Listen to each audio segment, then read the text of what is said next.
মেয়েরা এক প্রকার ফাজিল পুরুষ দ্বারা সবচেয়ে বেশি পরিমাণে প্রেমে ধোঁকা খায়, কিন্তু মেয়েরা বুঝতেও পারে না যে এটা ফাজিল পুরুষ। অদ্ভুত একটা ব্যাপার, খুব কমন। একটা মেধাবী উচ্চ শিক্ষিত একটা মেয়ে প্রচন্ড পরিমাণে ডিপ্রেশন নিয়ে আসবে প্রেমে ব্যর্থতার কারণে, এবং এই প্রেমে ব্যর্থতা হয়েছে একটা কমপ্লিটলি ফাজিল পুরুষকে দ্বারা, কিন্তু মেয়েটা বুঝতেই পারতেছে না আসলে তার সাথে কি হইলো। কিন্তু এদের একটা খুবই কমন একটা প্যাটার্ন আছে। প্যাটার্নটা বলি আপনাকে। প্যাটার্নটা হচ্ছে, এই পুরুষ বিবাহিত, বেশিরভাগ ক্ষেত্রে তার সন্তান আছে, তার একটাই আগ্রহ জীবনে, সেটা হচ্ছে কি মজা করা। তার যখন বউয়ের সাথে ঝগড়া হয় তখন সে আপনার কাছে আসে, যখন ঝগড়া মিটে যায় তখন সে ফোন বন্ধ করে দেয়।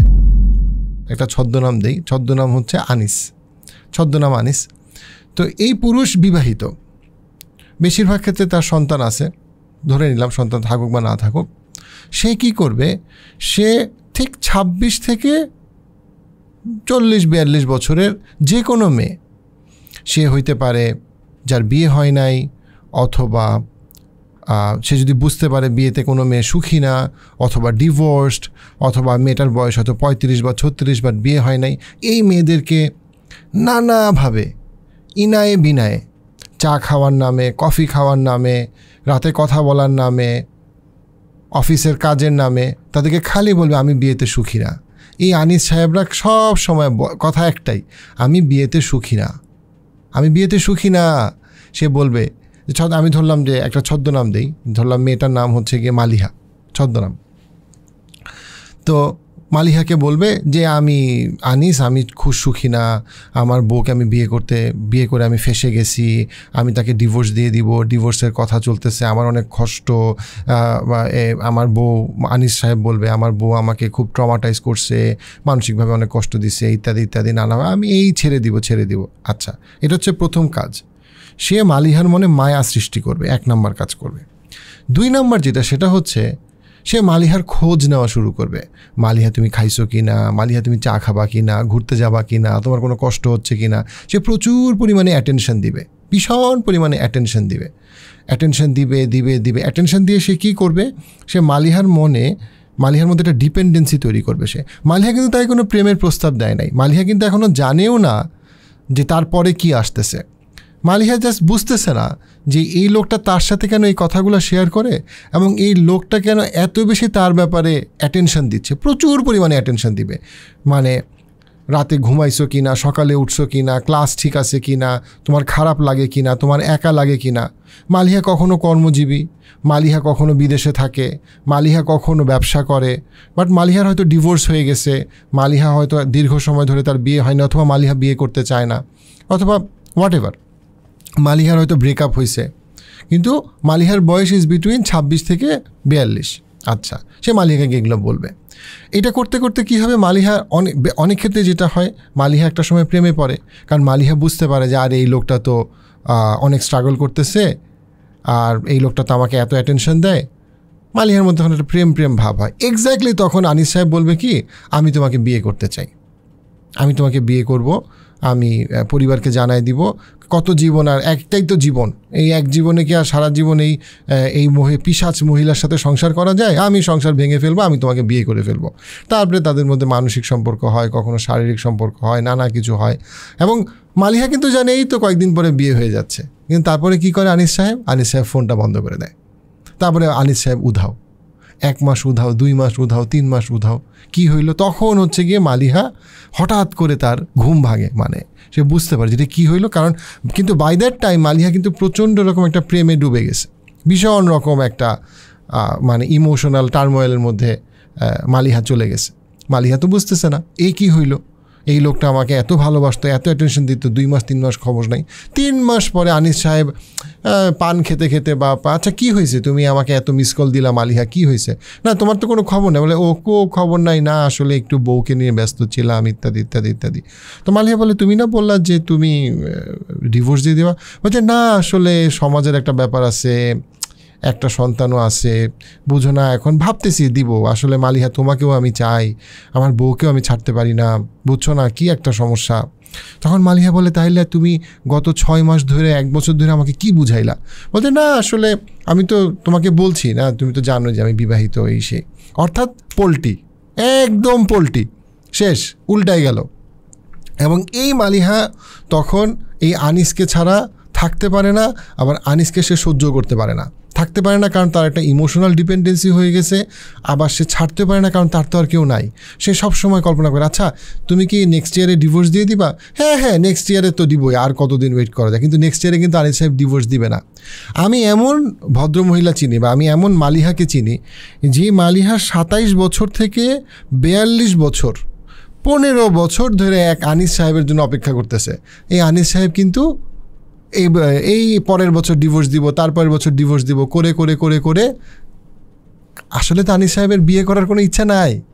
তার ইচ্ছাটা কি? এখানে আনিস সাহেবের ইচ্ছা নেই। আনিস সাহেবের ইচ্ছাটা হচ্ছে তার বউ থাকলো, পাশাপাশি সে 2-4-5টা মালিহার সাথে সে নষ্টামি ফষ্টামি করলো, বিভিন্ন কথা বললো, প্রেমের গল্প বললো, একটু চ্যাটিং করলো, একটু অন্তরঙ্গ সময় কাটাইলো এই।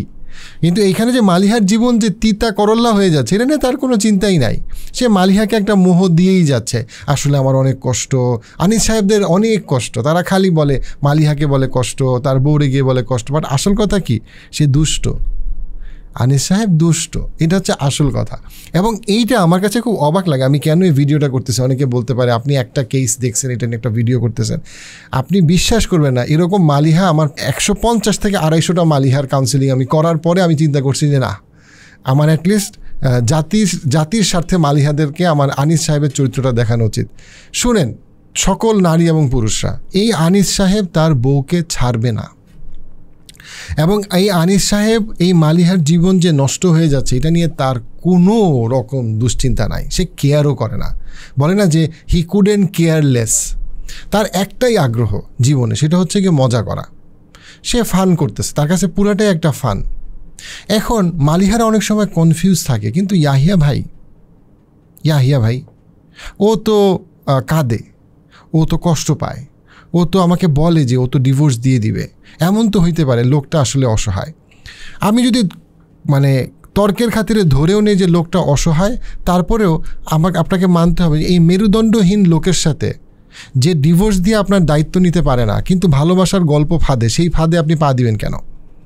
খেয়াল করে দেখেন, আপনি যে লোকটার সাথে কথা বলতেছেন, আপনি যে আনিস সাহেবকে বলতেছেন তার খুব কষ্ট, সে তো ঠিকই তার বউকে নিয়ে ফুলের বাগানে ঘুরতেছে, দেশে বিদেশে যাইতেছে, কিন্তু আপনাকে আবার বলতেছে তার নাকি অনেক কষ্ট। আর আপনি তো এখানে কাঁদতে কাঁদতে বিছানার বালিশ ভিজায় ফেলছেন।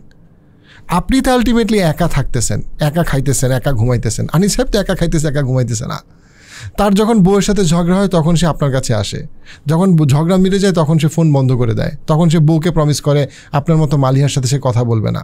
তার বউ সারাদিন গালাগালি করে, এই মালিহারা চরিত্র খারাপ ইত্যাদি ইত্যাদি। বাট আসলে ঘটনাটা কি? ঘটনাটা যেটা সেটা হচ্ছে আনিস সাহেব সবখান থেকে যেভাবে আনন্দ করা যায় সে আনন্দ করতেছে। In a sense say psychologically torture করতেছে 2টা মেয়েকে, মালিহাকে এবং তার নিজের বউকে, এবং এটা চলতেছে। এখন কেউ বলতে পারে যে আচ্ছা ইয়াহিয়া ভাই, কোনো পুরুষ যে ভিডিওটা দেখতেছে বলতে পারে আচ্ছা ইয়াহিয়া ভাই এক হাতে কি তালি বাজে, মেয়েটারও চরিত্র খারাপ। এখানে আমি যে কথাটা বলবো সেটা হচ্ছে অবশ্যই মেয়েদেরও চরিত্র খারাপ হইতে পারে, কোনো পুরুষের চরিত্র ভালো খারাপ হইতে পারে, একটা মেয়েরও চরিত্র ভালো খারাপ হইতে পারে। কিন্তু এখানে এই পার্টিকুলার কেস আমি যেটা বলতেছি সেটা হচ্ছে গিয়ে এখানে যে মিথ্যা গল্পটা বলা হইল, এই গল্পটা মেয়েরা বুঝতে পারে না, সেটার কথা আমি বলছি। কারণ এখানে মিথ্যাটা হচ্ছে কি, আনিস সাহেব বলছে এই তো কয়েকদিন পরে আমি ডিভোর্স দিয়ে দিব, আর এর মধ্যেই তোমার সাথে আমার মালিহা দেখা হয়ে গেল, এই তো কয়েকদিন পরে বিয়ে করে ফেলবো। এইটা হচ্ছে মিথ্যাটা। আমি সেই মিথ্যাটাকে তুলে ধরতেছি এখানে কেউ বলতে পারে আচ্ছা মালিহা যে এখানে পরকীয়া করলো এটাকে আপনি খারাপ বলতেছেন না। আমি এটাকে যেটা বলতেছি সেটা হচ্ছে গিয়ে যে এখানে মালিহার কাছে আনিস সাহেবের গল্পটা যেভাবে আসছে এটা কিন্তু আসলে একটা বিয়ের প্রপোজাল হিসেবে আসে, যে এই তো আমরা কয়েকদিন পরে বিয়ে করব।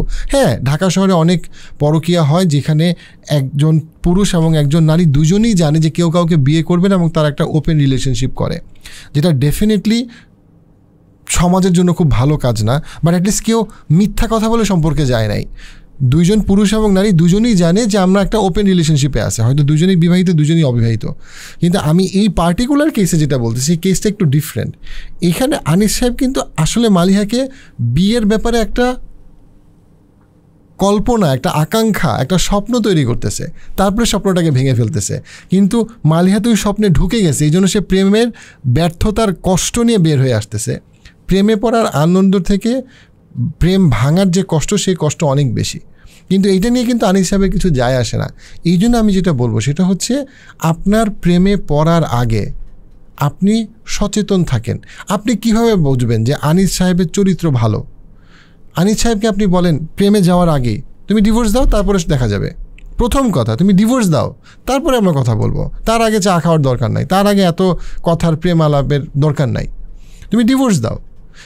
কারণ আনিস সাহেব যদি ডিভোর্স দিতে না পারে, দেন সে আপনাকে নিয়ে একটা পেন্ডুলামের মতো ঝুলতে থাকবে এবং এই কষ্টের মধ্যে আপনিই ঝুলবেন। আনিস সাহেব কিন্তু আসলে এতটা কষ্টের মধ্যে নাই। এমন হইতেই পারে যে আনিস সাহেবের তো আসলেই হয়তো সম্পর্কটা টক্সিক। ফাইন, আপনি আনিস সাহেবকে বলেন তুমি ডিভোর্স দাও, তারপরে তুমি আমার সাথে রাত 12টার পরে ফোন করে কথা বলো, তারপরে তুমি আমাকে বিয়ের আলাপ করো। বাট যেটা হয় সেটা হচ্ছে গিয়ে যে একটা আকাঙ্ক্ষা, একটা অনেকটা ছলনা, সেই ছলনার উপরে ভিত্তি করে আপনি আপনার মানে সমস্ত ইমোশন, অনেক সময় যেটা দেখা যায় সেটা হচ্ছে গিয়ে মালিহা টাকা দেওয়া শুরু করে। হ্যাঁ, দেখা যাচ্ছে মালিহা টাকাও দেয়। দেখা যাচ্ছে যে আমার এরকমও কেস আছে যে মালিহা আনিস সাহেবকে টাকা ধার দিছে, যেই টাকা দিয়ে আনিস সাহেব গিফট কিনে তার বউকে দিছে, অথচ মালিহা মনে করতেছে এই টাকা দিয়ে আনিস সাহেব ব্যবসা করে অনেক দূর আগায় যাবে এবং ওই ব্যবসা করবে, তারপরে তার বউকে ছাড়বে, ইত্যাদি ইত্যাদি। বাট আসল কথা হচ্ছে কি যে আনিস সাহেব আসলে তার নিজের হাত খরচও মালিহার থেকে নিচ্ছে এবং মালিহা প্রেমে এতটাই অন্ধ যে সে বুঝতেছে না। অনেক সময় মালিহা সমস্ত বিয়ের প্রস্তাব বাদ দিয়ে দিচ্ছে, কেন? ওই আনিস একদিন তাকে বিয়ে করবে। কারণ একটা মেয়ে যখন প্রেমে অন্ধ হয়, অনেক সময় সে বুঝতে পারে না যে এটা একটা নেশার মতো তাকে টানে। সে অনেক ভালো ভালো প্রস্তাব বাদ দিচ্ছে, কেন?